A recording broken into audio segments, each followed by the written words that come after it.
Halo, halo, apa kabar? Semoga selalu dalam keadaan sehat walafiat, tetap semangat ya. Hari ini banyak ya diperkirakan akan menjadi hari terakhir karena pemerintah juga akan melakukan sidang isbat dan kalau kemudian ditentukan hari Rabu satu eh, Sawalnya berarti Lebaran ini sama ya. Kita akan merayakan Lebaran secara bersama-sama begitu, Bung Rocky. Kelihatannya ya tanda-tandanya seperti itu. Ya, akan ada pembatinan kembali kehidupan, kembali pada jiwa dan maksud yang fitri. Dan sebetulnya itu satu paket dengan keinginan kita untuk memfitrikan kembali politik. Itu Nah, aja ya poin saya yang kira, saya kira mungkin iya kita. iya. Iya. Nah, ini kalau melihat ya, soal politik ya tentu saja kita ngomonginnya ya. Nah, pasti nanti akan menarik kita untuk lihat Lebaran itu karena besok itu kan misalnya siapa berkunjung dengan siapa, siapa yang tidak didatangi siapa. Pak, misalnya Pak Jokowi itu besok akan open house katanya untuk rakyat dan untuk para pejabat. Dari situ siapa yang datang ke Pak Jokowi dan tidak datang Pak Jokowi kita bisa membaca ada itu sinyal-sinyal politik. Begitu juga misalnya Ibu Mega gitu. Apakah betul Pak Prabowo seperti kata Fadlizon kemungkinan akan bertemu dengan Ibu Megawati di momen Idul Fitri dan itu memang tradisinya Pak Prabowo dan sebagainya. Itu kan kita bisa baca ya Bung Rocky dari situ nanti sinyal politik itu ke arah mana. Iya, yang mesti orang tanya kenapa Jokowi nggak mau ke Solo itu, sholat Id di Hmm. Solo atau berlebaran di Solo. Hmm. Hmm. Mungkin beliau menganggap bahwa ini saat terakhir untuk menguji penerimaan dia secara publik. Hmm. Kan tetap orang akan lihat siapa yang berkunjung dan intensinya apa, mungkin sekedar Hmm. basa-basi dan Hmm. pers tentu akan ada di istana untuk paling nggak mengetahui kondisi psikologi Pak Jokowi itu. Hmm. Kalau kita dengar bahwa seluruh ambisi Jokowi akhirnya dia mulai sadari juga, Hmm. seolah dia udah tahu bahwa dia udah kehilangan pudung. Tetapi orang yang masih menggeliat sebagai uh, makhluk politik tentu Jokowi tetap ingin menggeliat itu. Hmm. Tetapi fakta-fakta politik menunjukkan bahwa Jokowi udah Anda nggak mungkin lagi menyalakan kembali cahaya Anda karena tertutup oleh segala macam ya yang ditulis oleh Ibu Mega kemarin itu menutup Hmm. semua ambisi Jokowi akhirnya kan di Hmm. dalam renungan Megawati yang terus di Kompas itu memperlihatkan bahwa Jokowi sudah difinalkan oleh PDIP dan nggak mungkin bangkit lagi. Nah, cara satu bangkit adalah berupaya untuk menyelundup ke Golkar dan Golkar juga mengerti bahwa kebiasaan Golkar untuk menakar kemampuan seseorang itu jauh melampaui kecerdikan Jokowi untuk menyusup ke kamar tidur Golkar. Ya, ya. Nah, ini menarik ya karena memang ada tanda-tanda kelihatannya Pak Jokowi melepas ambisinya untuk mengejar atau mengambil alih Golkar. Misalnya yang kita tahu kan lewat proksinya, lewat Bahlil yang menyatakan dia bilang dia bisa mengukur bajunya, ya, mengukur ukuran bajunya lah. Nggak mungkin dia pakai baju yang terlalu kebesaran begitu ya. Dan ini kan juga bersama dengan Golkar juga makin solid ya. DPD, terus kemudian kino-kinonya sudah menyatakan akan mendukung lagi eh, Airlangga. Dan juga yang menarik, perkembangan terbaru, kelihatannya keinginan Pak Jokowi untuk menjadi ketua koalisi dari partai-partai politik yang mendukung Prabowo itu juga mulai ditinggalkan. Karena ini ada usulan misalnya ARA menyatakan bahwa kelihatannya Pak Jokowi nanti akan menjadi penasihat khusus dari Pak Prabowo. Begitu juga Bahlil juga menyatakan kemungkinan semacam itu juga jadi. Nah, kalau penasihat khusus ya beda kan dengan ketua koalisi.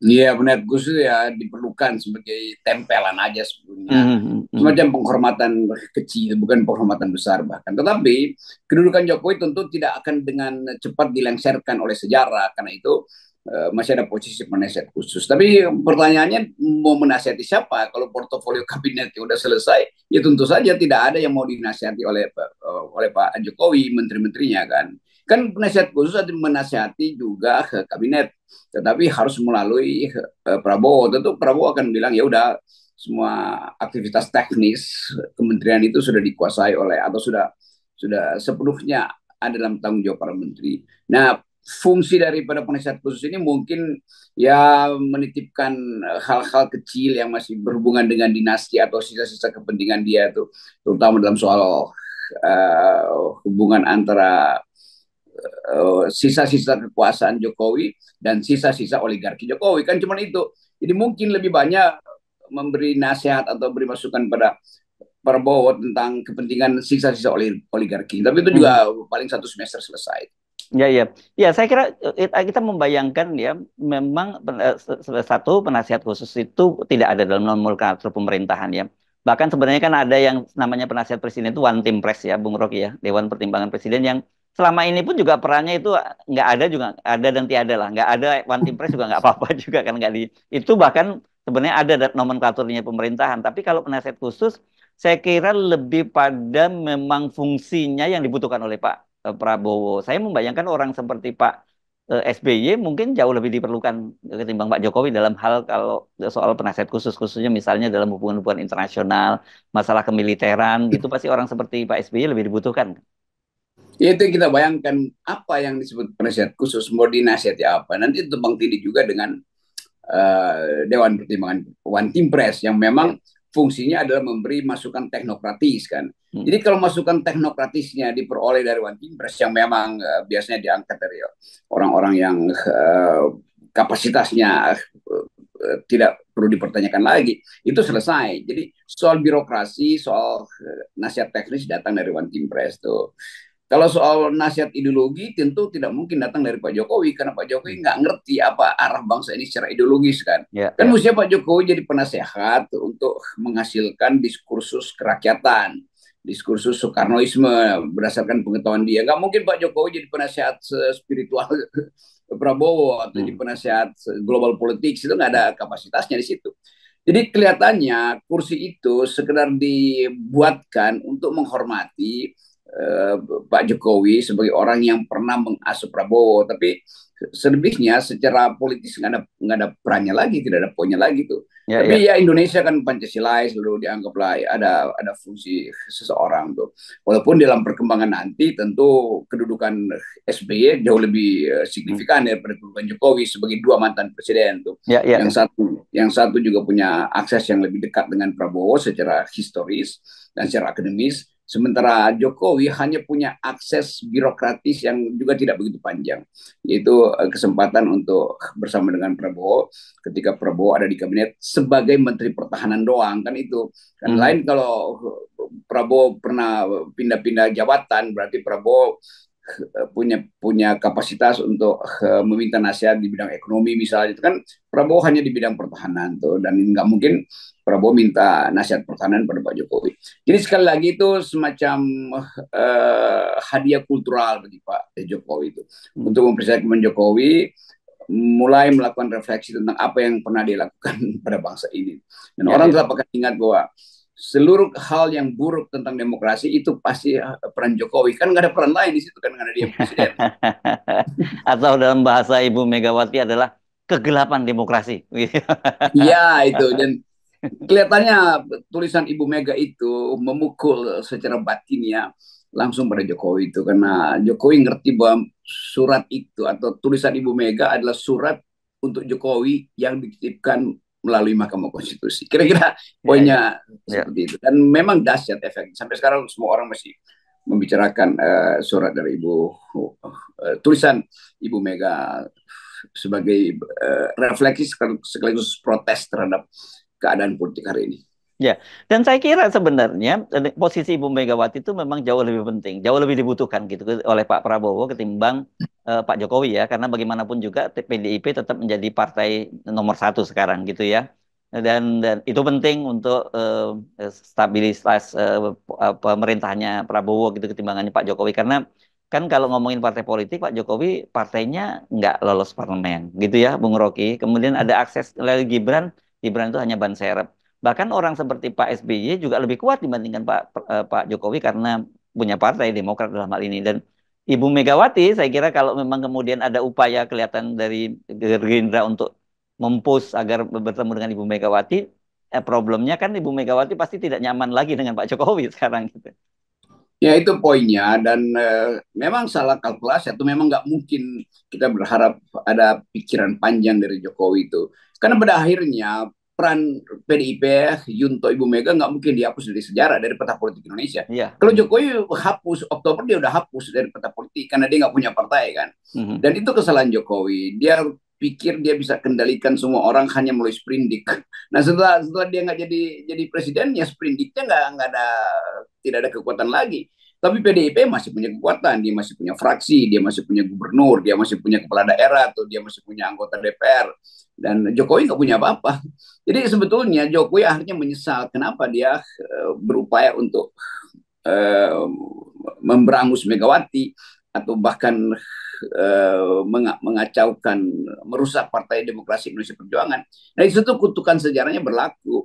Akhirnya dalam posisi terlunta-lunta, Jokowi mau minta apa itu selain hanya dikasih sebagai penasihat khusus tuh. Terpaksa kita mesti bicara agak kasar tuh karena kekasaran Jokowi terhadap Megawati, kekasaran Jokowi terhadap PDIP, kekasaran Jokowi terhadap demokrasi itu nggak bisa dimaafkan karena dia adalah penanggung jawab selama 9 tahun ini demokrasi kita berantakan di tangan Jokowi itu. Nah, kalau dia dijadikan staf khusus itu juga bagi Prabowo dalam analisis itu basa-basi aja. Karena orang akan anggap ngapain ada staf khusus di situ? Khusus Penasihat apa? khusus. Khusus Penasihat ya, khusus, Bung Rocky. ya penasihat khusus untuk merusak kembali demokrasi itu kan masalahnya. Sementara di situ pasti ada Ibu Mega yang portofolio DPR-nya akan mempengaruhi kebijakan nasional ke depan karena tetap dia mayoritas di situ atau punya kekuatan signifikan dan Prabowo pasti harus memperhatikan Ibu Mega. Prabowo pasti harus memperhatikan Demokrat. Kan itu intinya. Jadi ada dua kepala negara yang jauh lebih bermutu daripada Jokowi di dalam kabinet Prabowo nanti, yaitu SBY dan Megawati itu. Walaupun SBY masih atau Megawati dan SBY masih ada sedikit friksi itu. Tetapi friksi antara SBY dan Megawati itu bisa diselesaikan secara politis. Nah, friksi antara Megawati dan Jokowi itu susah diselesaikan karena dia menyangkut dimensi psikologis dan ideologis sekaligus. Ya, ya, ya, ya. Jadi sebenarnya tulisan Ibu Megawati kemarin dan kemudian munculnya wacana untuk menjadikan Pak Jokowi sebagai penasihat khusus dari Pak Prabowo ini dari situ kita bisa mulai mendapat gambaran kira-kira seperti apa masa depannya Pak Jokowi itu ya, Bung Rocky. Iya, masa lalu dia yang akan menentukan masa depannya dan masa lalunya Okay. buruk, maka masa depannya pasti buruk kan. Jadi itu yang kita sayangkan, yang dulu kita nasihatkan. Mungkin setahun lalu kita masih minta Pak Jokowi berhentilah, jadilah negarawan, mulailah lakukan tapa berata, bikin jadwal tirakatan segala macam itu. Tapi dia nggak mau kan.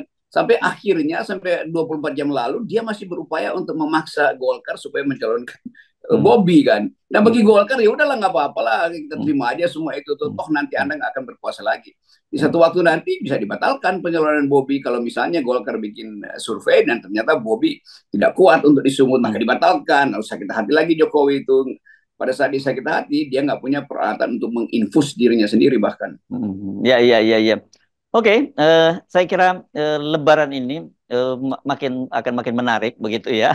Apalagi kalau besok kita lihat kita bisa melihat siapa yang datang dan siapa yang tidak datang itu akan menjadi tanda-tanda yang sangat kuat ya. Dan pengalaman biasanya Bung Rocky di pengalaman politik ini di beberapa tempat memang begitu orang sudah mulai apa ini mulai akan tanda-tanda akan turun masa jabatan ini kan orang melihat kita jadi ingat musiknya apa syair musiknya The Doors when the music over gitu ya kira-kira itu yang akan terjadi ya. Yeah, the music is over. Udahlah, udah. Jadi ya udah pesta udah selesai sebetulnya tuh. Dan apalagi besok itu soal kemampuan bangsa ini untuk berefleksi bahwa selama 9 tahun setiap Idul Fitri itu orang pura-pura doang sebetulnya untuk berbahasa-basi dengan Presiden Jokowi itu. Nah sekarang ada keteguhan sikap bahwa bangsa ini mesti kembali jadi fitri supaya masa depan kita tidak lagi terganggu oleh cawe-cawe seseorang yang menjanjikan ekonomi tumbuh 10% tapi ternyata cuma 4,5%. Menjanjikan demokrasi akan bekerja dengan baik ternyata dia sendiri merusak demokrasi. Menjanjikan bahwa keluarganya tidak akan dia libatkan dalam politik yang terjadi justru pendinastian politik Indonesia. Jadi semua itu nggak mungkin terhapus dari jejak pikiran kita tentang kelakuan Jokowi yang memburukkan negeri. Oke, baik. Terima kasih, Bung Rocky. Ya. Fitrikan kembali dan kita nolkan semuanya, ya. Fitrikan hidup. Ya.